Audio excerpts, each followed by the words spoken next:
वसुधा जी परेशान सी घर की गैलरी में इधर उधर टहलते हुए बड़बड़ा रहे थे। आजकल देख रही हूँ कि ज्योति बहुत देरी से घर आने लगी है। उसे अपने बच्चे की बिल्कुल भी परवाह नहीं है। ठीक है, दिन भर मैं संभाल लेती हूँ बच्चे को, परंतु शाम होते ही बच्चे को माँ की जरूरत तो होती ही है। आज भी रात के 9:30 बज चुके हैं और वसुधा जी की बहू ज्योति अभी तक घर नहीं आई। वसुधा जी टहलते हुए बीच बीच में अपने 5 वर्षीय पोते ध्रुव को भी देखकर आ रही थी, जो कि अपनी मम्मी को याद करते करते सो चुका था। तभी बाहर एक कार आकर रुकी। उसमें से ज्योति बाहर निकल कर आई। उसके डोर बेल बजाने से पहले ही वसुधा जी ने जाकर घर का मुख्य दरवाजा खोल दिया। ये देखकर ज्योति मुंह बिगाड़ते हुए अंदर आई। तब वसुधा जी ने दरवाजा बंद किया और अंदर जाती हुई ज्योति से सवाल किया, बहू, आज फिर तुम लेट आई हो। कम से कम ये ख्याल तो रखो कि तुम्हारा बेटा ध्रुव तुम्हारा इंतजार करता होगा। आजकल तो वो छोटा सा बच्चा अपनी माँ को देखने को भी तरस जाता है। अरे पिता नहीं है उसका, पर कम से कम माँ होने के नाते तुम तो थोड़ा उसका ध्यान रखो। और कौन था वो जिसके साथ तुम आई हो? घर में घुसते ही सास के इतने सवाल सुनकर ज्योति का दिमाग खराब हो गया। आजकल वैसे भी वो कहाँ किसी की कोई बात सुनती है। यहाँ तो सासू माँ ने लंबा चौड़ा लेक्चर दे दिया। उसने पलट कर कहा, मम्मी जी, मैं किसी भी टाइम आऊं और किसी के भी साथ आऊं, आप होती कौन हो मुझसे ये सवाल करने वाली? बहू, कैसी बात कर रही हो तुम? मैं तुम्हारी सास हूँ, इस घर की एक बड़ी हूँ। क्या मुझे कुछ बोलने का हक नहीं है? वसुधा जी ने हैरान होते हुए कहा। सास की बात सुनकर अपने कमरे में जाती हुई ज्योति पलटते हुए बोली, नहीं है, बिल्कुल नहीं है। मम्मी जी, ये घर मेरे पति ने खरीदा था। इस घर पर केवल मेरा हक है। आपका यहाँ कोई काम नहीं है। निकलिए आप यहाँ से। अब मैं आपकी जिम्मेदारी और नहीं उठा सकती। अचानक अपनी बहू ज्योति के मुंह से यह बातें सुनकर वसुधा जी के पैर वहीं के वहीं थम गए। बहू, ये तू क्या कह रही है? अगर तुम मुझे घर से निकाल देगी तो मैं कहाँ जाऊंगी? मेरा तो इस दुनिया में अब कोई भी नहीं है। वसुधा जी बहू ज्योति के सामने आंखों में आंसू लाते हुए बोली, तो मैं क्या करूं? बहुत सारे वृद्ध आश्रम है शहर में, वहां जाकर रह लीजिए। आपकी पूरी जिंदगी का ठेका नहीं ले रखा है मैंने। ज्योति कठोर बनते हुए बोली, बहू, ऐसा मत बोल। मेरा इस दुनिया में तुम्हारे और ध्रुव के अलावा है ही कौन? मेरा बेटा भी अब इस दुनिया में नहीं है। तुम लोगों के साथ मैं अपनी बची कुची जिंदगी जी लूंगी। बहू, मुझे घर से मत निकाल। तू ही बता, मैं कहाँ जाऊंगी? वसुधा जी बहू के सामने हाथ जोड़ते हुए बोले, बस बहुत हो गया। मैंने आपके बेटे से शादी की थी। आपका जिंदगी भर का ठेका अपने सर नहीं ले लिया था। आपका बेटा अब इस दुनिया से जा चुका है, तो अब आप भी जाइए इस घर से। आप मुझसे बेवजह कोई उम्मीद मत रखें। पर बहू, ये घर तो मेरे बेटे ने अपनी कमाई से खरीदा था। तो मुझे इसमें से कैसे निकाल सकती है? बिल्कुल निकाल सकती हूँ। आपके बेटे ने ये घर अपनी कमाई से खरीदा था और ये घर उसके नाम पर ही था। अब उसकी विधवा होने के नाते ये घर मेरा है, इसलिए चुपचाप निकल जाओ इस घर से। मुझे आपकी शक्ल भी नहीं देखनी है। यह कहते हुए ज्योति ने वसुधा जी की बाह पकड़ी और जबरदस्ती खींचते हुए उन्हें घर के दरवाजे पर ले आई और जबरदस्ती बाहर धकेलते हुए घर का दरवाजा अंदर से बंद कर लिया। वसुधा जी काफी देर तक मुख्य दरवाजा खटखटाते हुए ज्योति से दरवाजा खोलने की विनती करती रही, लेकिन ज्योति ने दरवाजा नहीं खोला। हाँ, आस पड़ोस की भीड़ जरूर इकट्ठी हो गई। तकरीबन 1.5-2 घंटे तक वसुधा जी घर के दरवाजे के बाहर बैठी ही रही, परंतु ज्योति तो इतनी कठोर दिल की हो चुकी थी कि उसने दरवाजा ही नहीं खोला। अब रात के 12 बज रहे थे। उन्हें समझ में नहीं आ रहा था कि वो जाए तो जाए कहाँ। धीरे धीरे भीड़ भी छट चुकी थी। आखिर कौन इस पचड़े में पड़ना चाहेगा? आजकल किसके पास इतना वक्त है? लेकिन पड़ोस में रहने वाली वसुधा जी की सहेली शारदा और उनका बेटा विपुल उनके पास आए और उन्हें अपने साथ अपने घर ले गए। सहेली के घर पहुंचने के बाद भी वसुधा जी के आंसू रुक नहीं रहे थे। तब शारदा जी उनके कंधे पर हाथ रखकर उन्हें सांत्वना देते हुए बोली, वसुधा, कब तक रोती रहोगी? थोड़ी हिम्मत रखो, तुम्हारी छोटी बहन को फोन कर देते हैं। तुम्हारी छोटी बहन भी तो इस शहर में ही रहती है, तो तुम्हारी बहन और उसका बेटा तुम्हें लेने आ जाएंगे। शारदा, तुम ही बताओ, मैं क्या करूं? मैंने क्या गुनाह किया था जो मुझे ये सजा मिली? बेटे के इस दुनिया से जाते ही मैं बेघर हो गई। मेरे पास कुछ भी जमा पूंजी नहीं है। बहू ऐसा करेगी, मुझे इसकी उम्मीद नहीं थी। मैं क्या करूं? मुझे कुछ भी समझ में नहीं आ रहा है। वसुधा जी रोते हुए शारदा जी से बोली। तभी शारदा जी का बेटा विपुल वसुधा जी को समझाते हुए बोला, आंटी, आप पहले रोना बंद कीजिए और ये पानी पीजिए। फिर मम्मी कह रही है ना कि आपकी छोटी बहन को फोन कर देंगे।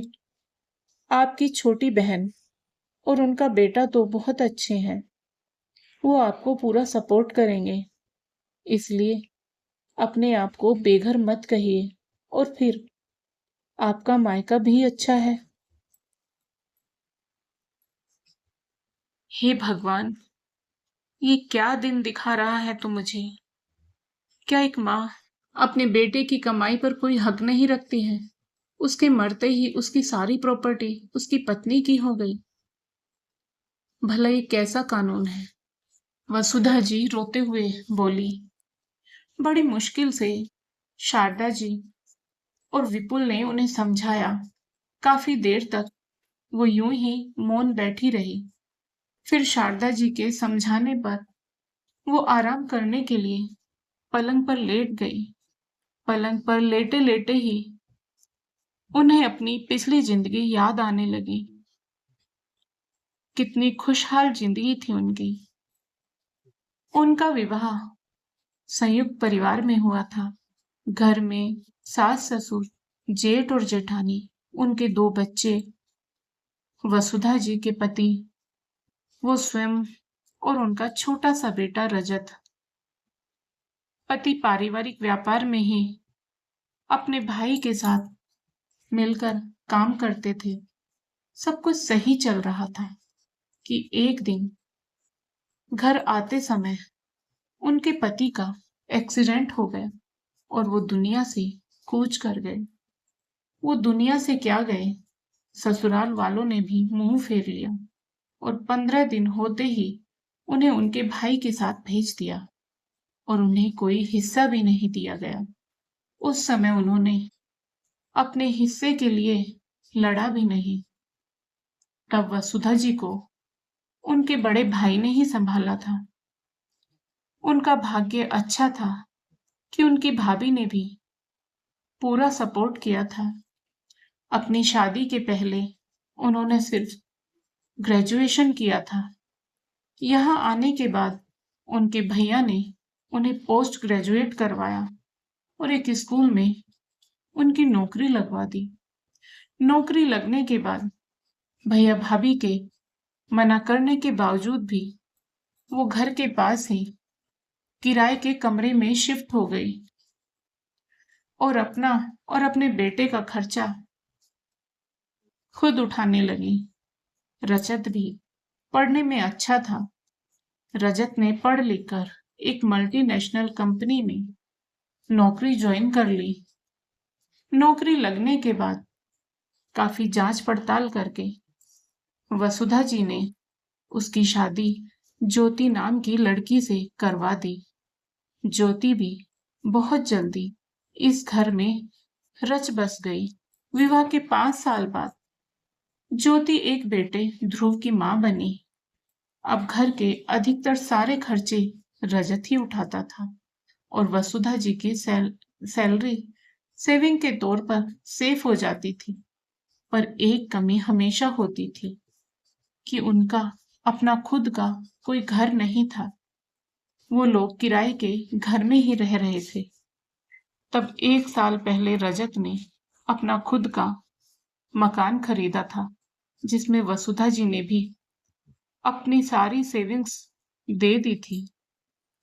जब मकान खरीदने की बात आई थी तो रजत मकान वसुधा जी के नाम से ही खरीदना चाहता था, पर वसुधा जी ने मना कर दिया, ये कहकर कि मकान मेरे नाम से खरीदो या तुम्हारे नाम से, रहना तो हमें साथ ही है।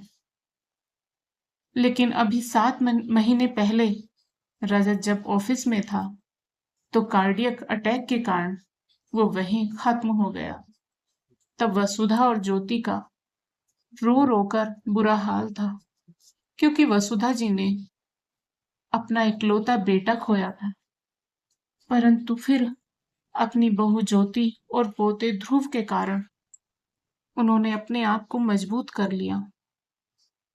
लेकिन अब जिंदगी तो जीनी ही थी। ज्योति पढ़ी लिखी थी तो 1.25 महीना होते होते उसने एक बैंक में नौकरी ज्वाइन कर ली। वसुधा जी ने हर मोड़ पर ज्योति का साथ दिया। घर का काम भी दोनों सास बहू मिलकर कर लेती थी। पीछे से वसुधा जी ध्रुव को संभालती। उन्होंने ज्योति के पहनने ओढ़ने को लेकर भी कभी टोका टाकी नहीं की थी। कुछ दिन तो सब ठीक चला, लेकिन उसके बाद फिर धीरे धीरे ज्योति के स्वभाव में फर्क आने लगा। लेकिन अभी पिछले 15-20 दिन से ज्योति रात को घर लेट आने लगी थी, और लेट भी आती तो हमेशा किसी न किसी लड़के के साथ आती। अब तो आस पड़ोस में भी बातें होने लगी थी। वसुधा जी जब भी उसे पूछने की कोशिश करती तो वो भड़क जाती। उन्होंने ज्योति को यहां तक भी कहा कि अगर वो शादी करना चाहती है तो बेहिचक कर सकती है, ध्रुव को वो संभाल लेंगी। लेकिन ज्योति ने कोई जवाब नहीं दिया। पता नहीं क्या चल रहा था उसके मन में। लेकिन ऐसा हो जाएगा इसकी तो वसुधा जी को बिल्कुल भी उम्मीद नहीं थी। सोचते सोचते कब वसुधा जी को नींद आ गई, उन्हें पता ही नहीं चला। सुबह जब उनकी नींद खुली तो बाहर उनकी बहन और उसके बेटे की आवाज आ रही थी। वो उठकर बाहर आई तो बहन को देखते ही वो रो पड़ी। आखिर बहन ने उन्हें हिम्मत बंधाई और उन्हें अपने घर पर ले गई। छोटी बहन के यहाँ एक दिन रही। वहां से फिर वसुधा जी के भाई उन्हें अपने साथ अपने घर ले गए। भाई के घर आने के बाद वसुधा जी अपने भाई के परिवार के साथ बैठी हुई थी। तब वसुधा जी बोली, भाई क्या मेरी पूरी जिंदगी ऐसे ही बीतेगी? ससुराल से मुझे कुछ नहीं मिला और अब बेटा भी नहीं रहा। बेटे के घर से भी उसकी पत्नी ने मुझे बाहर निकाल दिया, जैसे मेरा कोई अस्तित्व ही नहीं है। और यह कहते कहते वो रोने लगी। तब उनका भतीजा नमन बोला, बुआ, आप चाहो तो कानूनन उस प्रॉपर्टी में अपना हिस्सा ले ही सकती हो बेटा, पर कानून तो कहता है कि पति की मृत्यु के बाद उसकी सारी संपत्ति उसकी विधवा पत्नी की हो जाती है। तो भला मुझे उस घर में कहाँ से हिस्सा मिलेगा? इसलिए तो बहू ने मुझे उस घर से धक्के देकर निकाल दिया है। वसुधा जी उदास होते हुए बोली, बुआ, आप चिंता मत करो, मैं कुछ करता हूँ। मेरा एक दोस्त वकील है, मैं उससे इस विषय पर जानकारी प्राप्त करूंगा या फिर उसे घर पर बुला लूंगा ताकि वह आपको अच्छे से जानकारी दे सके। अगले दिन नमन अपने वकील दोस्त अजीत को घर पर बुलाता है। अजीत वसुधा जी से कहता है, बुआ जी, आप चिंता ना करें, मैं आपको बताता हूँ। बुआ जी, ये केवल एक अधूरा ज्ञान है। कई लोगों को तो ये पता ही नहीं है कि यदि शादीशुदा बेटे की मृत्यु के बाद संपत्ति उसकी विधवा पत्नी को मिलती है तो वो माता पिता को घर से बेघर नहीं कर सकती है, क्योंकि हिंदू उत्तराधिकार अधिनियम के अनुसार माता पिता को भी संपत्ति में अधिकार प्राप्त होते हैं।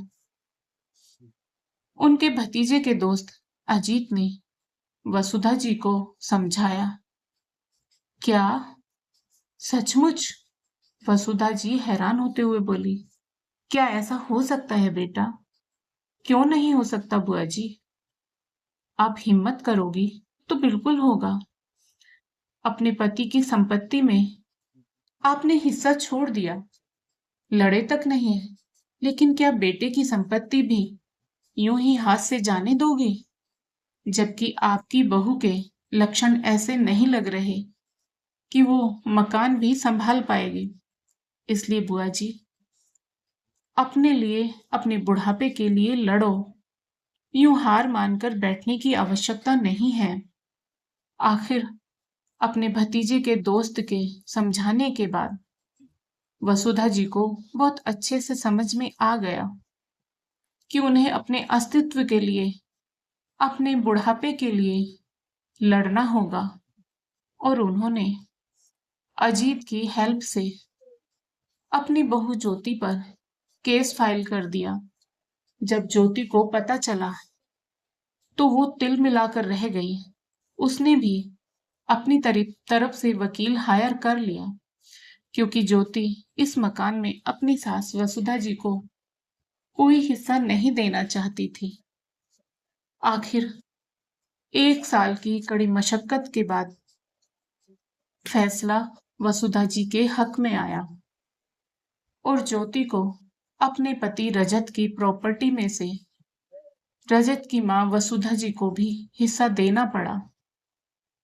अब वसुधा जी उसी मकान में रहती हैं और उन्होंने वहीं आस पड़ोस की महिलाओं और युवतियों को सिलाई कढ़ाई सिखाना शुरू कर दिया है। साथ ही कुछ गरीब अनपढ़ महिलाओं और युवतियों को फ्री पढ़ाना और सिलाई आदि सिखाना, जिससे वो अपना खर्चा भी आराम से उठा सकती थी। धीरे धीरे वसुधा जी के सेंटर ने एक एनजीओ का रूप ले लिया। वसुधा जी के इस घर में रहने और उनके ख्याति से ज्योति अभी भी तिल मिलाती रहती है, परंतु वसुधा जी उसकी ओर ज्यादा ध्यान नहीं देती है। वैसे अब ज्योति सास को ज्यादा कुछ नहीं बोल पाती है, क्योंकि वह अच्छी तरह से जान और समझ गई है कि जो माँ अपने बेटे की प्रॉपर्टी के लिए कोर्ट तक पहुंच सकती है तो वो उसके खिलाफ बोलने की हिम्मत भी रखती है।